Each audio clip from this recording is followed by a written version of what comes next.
Hello, in front of me I have Zepp Z watch, and I'm gonna show you how to customize the button shortcuts on this device.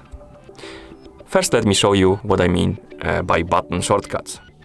So, let's wake up the screen on our watch. You can do it by pressing the middle button or tapping on the screen. After you wake up the screen, you can press either the upper button or lower button to open something, basically perform the shortcut. So if I press the lower button, it's gonna open the workout menu.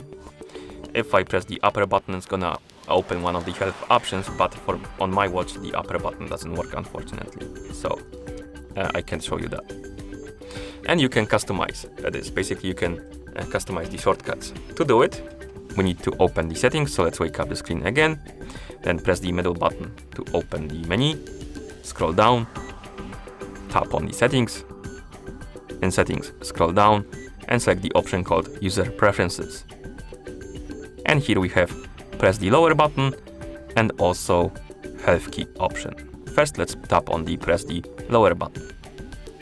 And here we can select the shortcut for our lower button. We have quite a few options, as you can see. For example, let's select timer. And now when I press the lower button, it's gonna open the timer option, like this. Okay, let's go back to settings and user preferences. Tap on the health key now. And like I said before, if you press the upper button, it's gonna open one of the health options. We have heart rate, SpO2, stress, and turn off.